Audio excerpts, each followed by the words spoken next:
वासा मानवता TV channel देख रहे सभी दर्शकों का बहुत बहुत स्वागत है। जय भीम जोहार। मैं हूं जगदीश सतनामी। वाहेगुरु जी का खालसा, वाहेगुरु जी की फतेह, सतनाम। आज हमारे साथ खास मेहमान जुड़े हुए हैं। उनसे हम उनकी जीवन परिचय भी लेंगे और उनके जीवन संघर्षों के बारे में भी बात करेंगे। हमारे साथ जुड़े हुए हैं भीम आर्मी के छत्तीसगढ़ के प्रदेश अध्यक्ष माननीय राजकुमार जांगड़े जी। राजकुमार जांगड़े जी का वाइस ऑफ मानवता चैनल में सबसे पहले तो हम स्वागत करेंगे। जांगड़े जी बहुत बहुत स्वागत है। जय भीम। जय भीम, धन्यवाद। आज के इस खास मुलाकात में हम आपसे पहले कुछ आपके जीवन परिचय के बारे में भी जानेंगे कि आपका जन्म कहाँ हुआ, आपकी पढ़ाई लिखाई शिक्षा दीक्षा कहाँ हुई, इस पर थोड़ा प्रकाश डालें। देखिए, हमारा जन्म हुआ है सारंगगढ़ विधानसभा का, आज वर्तमान में नया जिला गठन हुआ है जी। सारंगगढ़ ब्लॉक की ग्राम पंचायत बरभाठा, जहां सन 81 में साहब बहुजन नायक काशीराम जी का प्रथम आगमन हुआ था जी। उस गांव से बगल में 1 किलोमीटर में लगा हुआ है हमारा गांव, ग्राम पंचायत बरभाठा जी। वहीं पे हमारा जन्म हुआ और मैट्रिक का पास छिंद हाई स्कूल से किए और बहुजन मूवमेंट से बचपन से जुड़े रहे। हाँ। और उसके बाद फिर आज चल रहे निरंतर मूवमेंट को समझे जाने, गांव से, अपने गांव से ही मूवमेंट का शुरुआत किए, अपने लोगों के हक अधिकार की लड़ाई लड़ना शुरू किए। और उसके बाद हमारे बुजुर्गों ने गांव के नेता बोलना शुरू किया, अरे हमने तो समाज के लिए आवाज़ उठाया, ये नेता किसको बोलते हैं, हम तो समझ नहीं पा रहे थे कि नेता किसे बोले जाता है। जी, मैं जांगड़े जी 1 मिनट आपसे रोकना चाहूँगा। जांगड़े जी, चूँकि आप मान्यवर कांशीराम बहुजन नायक मान्यवर कांशीराम जी के सानिध्य में आपने आपका ये मूवमेंट शुरू किया और छत्तीसगढ़ में बहुजन नायक मान्यवर कांशीराम साहब का एक बहुत बड़ा बहुजन समाज को जगाने में उनका योगदान है और उन्होंने राजनीतिक पार्टी बनाई बहुजन समाज पार्टी। और हम राजनीतिक ज़्यादा बात ना करते हुए, चूँकि आप भीम आर्मी के प्रदेश अध्यक्ष हैं, तो जो बहुजन समाज का जो विचारधारा है, बाबा साहब अम्बेडकर साहब का विचारधारा है, उसको लेकर जो राष्ट्रीय अध्यक्ष हैं चंद्रशेखर आज़ाद जी, वो भी चलते हैं। जुल्म सितम, अन्याय और जुल्म के खिलाफ लड़ाई लड़ते हैं। सड़कों पे के ऊपर आप भी वैसे ही लड़ाई लड़ते हैं जैसा चंद्रशेखर जी सेंट्रल स्तर में लड़ाई लड़ते हैं। तो जिस ढंग से आज की परिस्थितियाँ जो छत्तीसगढ़ में जो दबे कुचले लोगों के ऊपर में जुल्म जातियाँ लगातार बढ़ती जा रही है, तो आप उस संघर्ष से जुड़े हुए हैं, तो ये जो अभियान है इसको आप किस दृष्टि से देखते हैं? सो आज हमारे लोगों का लगातार शोषण बढ़ता जा रहा है उसको। देखिए, हमारे लोगों को तो आज से पहले भी सताया गया जी। हमारे हक और अधिकार को छीना गया था। हम लोग मिशन के कार्यकर्ता हैं और बाबा साहब को मिशन को गांव-गांव तक, घर-घर तक पहुंचाने के लिए प्रयास कर रहे हैं जी। अपने लोगों के साथ दिन ब दिन अन्याय अत्याचार तब भी था, आज भी है।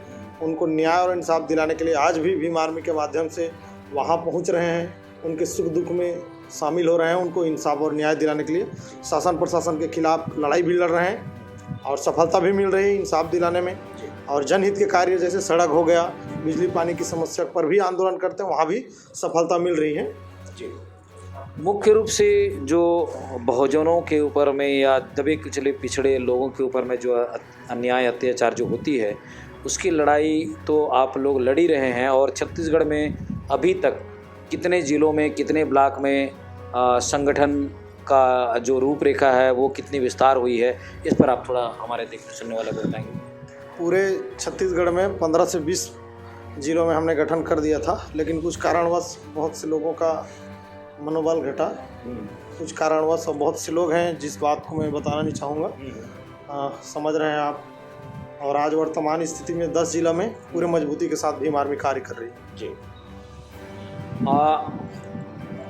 आज छत्तीसगढ़ में राष्ट्रीय अध्यक्ष विनय रतन सिंह जी का आगमन हो रहा है और उस परिप्रेक्ष्य में आप लोग रायपुर छत्तीसगढ़ में तैयारी में लगे हुए हैं, तो उनका उद्देश्य कितने जगह है और उनकी क्या कार्यक्रम है, उसके बारे में थोड़ा बताएंगे। भीम आर्मी का राष्ट्रीय अध्यक्ष बड़े भाई विनय रतन सिंह जी का आज दूसरी बार छत्तीसगढ़ राज्य में आगमन होने जा रहा है और हमारे सभी संतों, गुरुओं, महापुरुषों का मिशन रहा बहुजन समाज बनाना जी।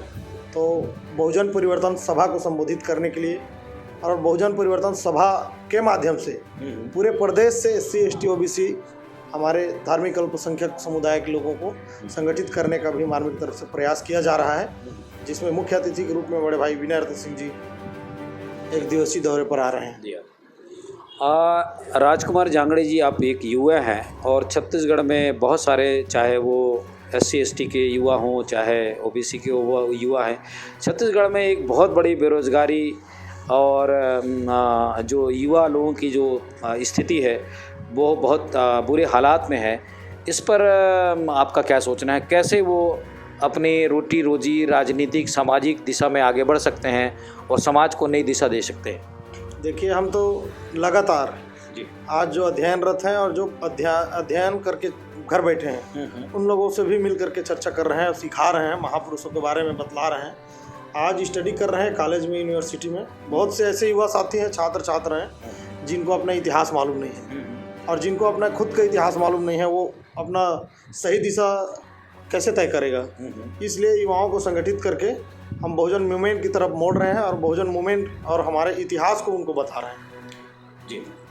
और उसी के माध्यम से भीम आर्मी से जोड़ करके हम अपने हक और अधिकार और भारतीय संविधान किस लिए बनाया गया है जी इस चीज़ को उनको बता रहे हैं और झुकाव है और समझ रहे हैं जी। और निश्चित ही आने वाले समय में युवा आने वाले भविष्य को तय करेंगे और बहुजनों का राज होगा इस विषय पर। और इस बेस पे हम लोग निरंतर प्रयास कर रहे हैं। राष्ट्रीय स्तर में बड़े भाई भीम आर्मी के संस्थापक एवं राष्ट्रीय अध्यक्ष आज़ाद समाज पार्टी चंद्रशेखर आज़ाद जी निरंतर मेहनत कर रहे हैं और भीम आर्मी के राष्ट्रीय अध्यक्ष बड़े भाई विनय रतन सिंह जी भी पूरे देश में घूम करके युवाओं को मजबूत करने के लिए, संगठन को मजबूत करने के लिए कार्य कर रहे हैं। और हमें राष्ट्रीय कमेटी का दिशा निर्देश का पालन करते हुए एक कार्यकर्ता के रूप में हमें VIP नहीं बनना है, एक साधारण इंसान के रूप में जिस तरह से बहुजन नायक साहब कांसीराम जी ने बहुजन विचारधारा को घर घर तक पहुंचाया, हम भी प्रयास कर रहे हैं सरल, सिंपल और धैर्यवान बन करके हम युवाओं को प्रयास कर रहे हैं, प्रेरित कर रहे हैं, बहुजन मूवमेंट को बता रहे हैं, भारतीय संविधान क्या है उसको बता रहे हैं। और आज हमारे लोगों के साथ दिन ब दिन अन्याय अत्याचार बढ़ रहा है, इससे हमारे SC ST OBC अल्पसंख्यक लोग अच्छी तरह से वाकिफ हैं। और आने वाले समय में ये जो संविधान विरोधी लोग हैं जो देश को हिंदू राष्ट्र बनाना चाहते हैं, ऐसे लोगों के खिलाफ सड़क पर उतर करके हम इनको जवाब देंगे और इस देश को हिंदू राष्ट्र बनाने नहीं देंगे। भारतीय संविधान का ही राज होगा और भारतीय संविधान ही यथावत इस देश पे स्थापित होगा और लागू रहेगा। जी जांगड़े साहब, मैं एक और सवाल जो बहुजन समाज पूरे भारत में जो लोग हैं वो लोग सोचते हैं कि चंद्रशेखर आज़ाद साहब जो भीम आर्मी के चीफ हैं, जुल्म अन्याय के खिलाफ युवा होकर लड़ाई लड़ रहे हैं और उनके पीछे आज लाखों करोड़ों की फॉलोअर्स बढ़ते जा रहे हैं।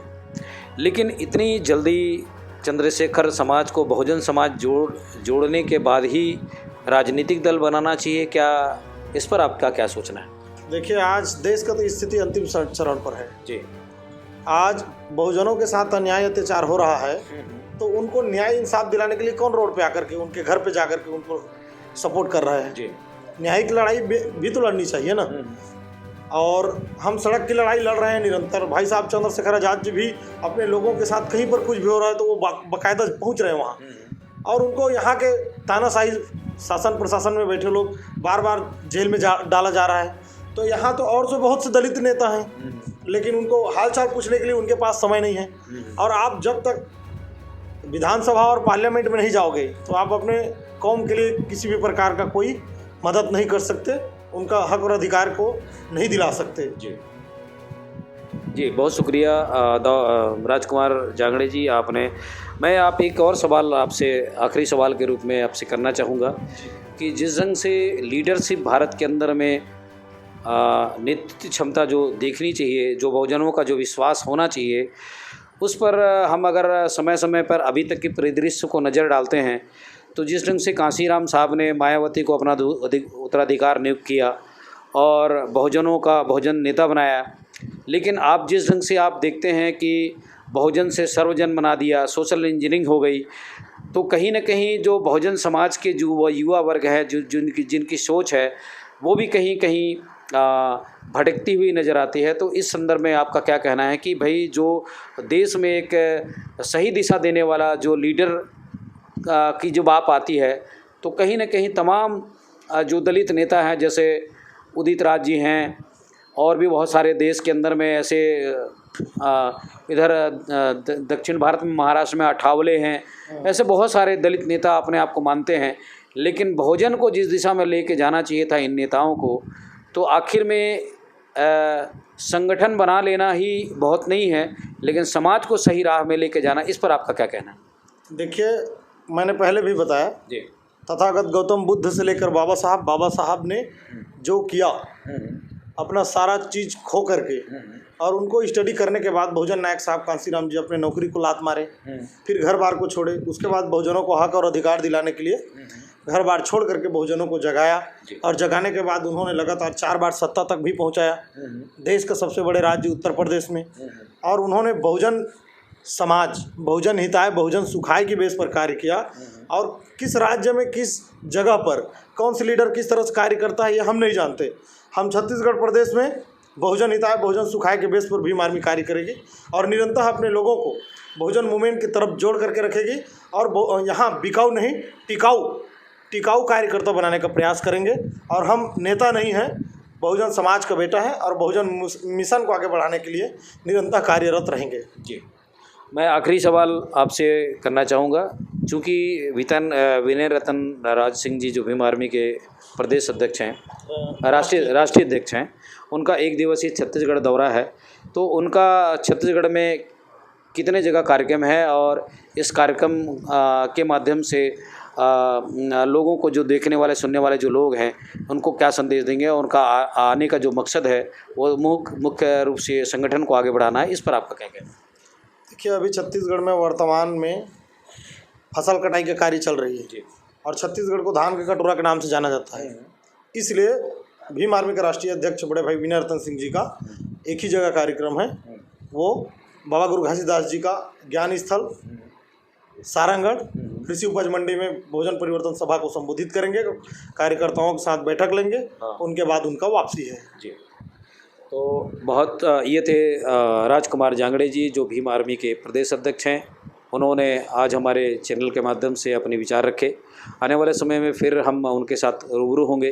तब तक वॉइस ऑफ मानवता चैनल में जुड़े रहें और अपने विचार, अपनी प्रतिक्रिया, अपनी कमेंट दें, ताकि हम समय समय पर जो बहुजन महापुरुषों की विचारधाराओं को लेकर आगे बढ़ने वाले नेताओं के इंटरव्यू हम आपके सामने लाते रहें। तब तक के लिए जय भीम, जोहार, जय छत्तीसगढ़।